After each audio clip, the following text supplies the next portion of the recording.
on va parler un petit peu de quantique. Alors, on va revenir à des notions de base. Vous savez, bon, Einstein, il y a 100 ans, ça fait quand même 100 ans maintenant, nous a dit que le temps et l'espace, tel qu'on le concevait, ça n'existait pas. Vous savez ça. Bon, alors, les physiciens quantiques qui lui ont succédé ont tous voulu le démolir, parce que les 20 années qu'on suivi, tous les physiciens, en fait, ont voulu démontrer que ces calculs étaient faux.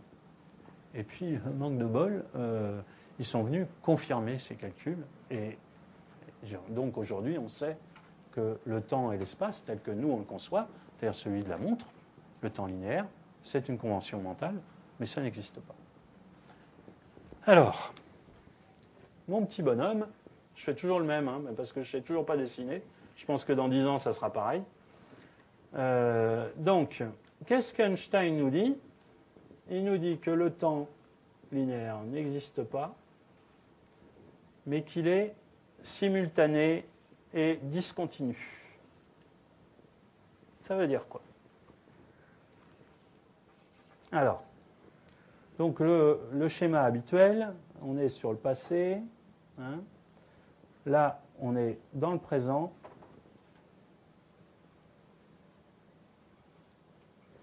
et là on va vers le futur. Bon. Donc Einstein nous dit ça, c'est une convention mentale, ça n'existe pas. Donc on est quoi? On est en fait un nombre innombrable en fait, de séquences parallèles et simultanées. C'est des microséquences en fait, des microsecondes. Discontinu, c'est-à-dire il y a un vide entre chaque séquence. Ça c'est très très important, vous allez voir pourquoi. Alors, ça signifie quoi? Ça signifie que tous les passés, tous les futurs sont tous en même temps que l'instant présent. C'est intéressant ça. Parce que si vous réfléchissez un petit peu, alors, vous allez voir, le mental il fume vite dans ces cas-là. Mais c'est normal. Moi, il m'a fallu 10 ans pour comprendre cette histoire. Donc j'ai pas l'orgueil de penser que je vais arriver à vous faire comprendre ça ce soir. Mais on suit une piste. Ça veut dire que, alors regardez, si tous les passés et tous les futurs existent en même temps que le présent, l'histoire des vies antérieures, que dalle, c'est en même temps. Donc, alors c'est normal par contre que quand vous allez voir dans une vie antérieure, vous ayez les sensations physiques ici et maintenant. Ben ouais, c'est en même temps. C'est normal que votre corps y répond. Il n'y a pas plus logique. Et le futur, là c'est encore plus intéressant. Parce que, vous savez, le truc, ouais, il faut que j'apprenne à faire ça pour acquérir de l'expérience qui me permettra de, peut-être demain... C'est fatigant cette histoire. Moi étant un feignant notoire, j'ai jamais autant travaillé de ma vie d'ailleurs, le fait de se dire « Oh mais pour acquérir la conscience, il va falloir que je chemine 50 ou 60 ans et je ne suis même pas sûr d'y arriver », moi ça ne me va pas ça, cette histoire. Je ne sais pas vous, mais moi ça ne me va pas. Ça ne me va pas du tout.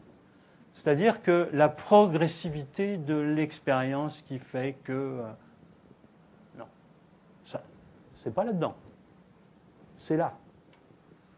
Et là, c'est très pratique, parce que, regardez les religions. La connaissance vient du passé, c'est tellement passé qu'on ne sait même pas d'où elle sort. Vous êtes au présent, et vous allez vers un futur. Alors, j'espère qu'il n'y a pas trop de catholiques très pratiquants dans la salle, mais tant pis, s'il y en a. C'est-à-dire que on sait que vous pouvez, selon ce que vous allez faire dans le présent, peut-être vous préparer une arrivée plus loin, dans le meilleur état que celle dans laquelle vous êtes aujourd'hui. Bon, ça c'est le paradis. Hein. Et puis si vous n'avez pas été trop bon là, ça va être le purgatoire. Et puis si vraiment vous êtes mauvais, bon, vous êtes bon à foutre à la poubelle. Bon, mais surtout, on sait mieux que vous ce qui fait pour vous pour que vous y arriviez. Très pratique ça, très très pratique. Parce que c'est pas vous qui décidez là, c'est pas vous. On décide à votre place. Bon, moi j'ai pas envie qu'on décide à ma place. Si je me plante, ça m'est arrivé X fois dans ma vie, mais il faut se planter avec magnificence. Ouais, on y va carrément. C'est-à-dire, on se gourre carrément, on le fait totalement, on se ramasse, bon, on se relève, ça fait un peu mal. Bon, on a compris un truc, et comme on est quand même pas maso, on le refera pas, hein. Enfin, en tout cas, pas tout à fait de la même façon, mais bon. Donc, on apprend. Mais ça, encore une fois, c'est la voie de la progressivité. C'est-à-dire, c'est là-dedans. Alors que tous les futurs existent en même temps. Alors, comment est-ce qu'on peut avoir accès à toutes les informations nous concernant? Parce que ça veut dire quoi, ça, ce schéma-là, ce bête petit schéma? Ça veut dire que vous avez accès à tous vos passés, vous avez accès à tous vos futurs. C'est-à-dire qu'aujourd'hui, dans l'instant présent, ici et maintenant, vous n'avez plus rien à acquérir. Plus rien à faire. Vous voyez les histoires de chemin de l'illumination, la voie de l'éveil, etc., etc. Que dalle, vous y êtes dedans. Vous y êtes. Vous êtes conscient, vous êtes conscience. Il n'y a rien à faire. Il y a simplement à se dépioter, et je dis bien se dépioter, de tous ces costumes, je dirais, qu'on a accumulés dans cette croyance au niveau des espaces-temps. Alors, ça c'est la théorie. Évidemment, la pratique, elle n'est pas tout à fait pareille.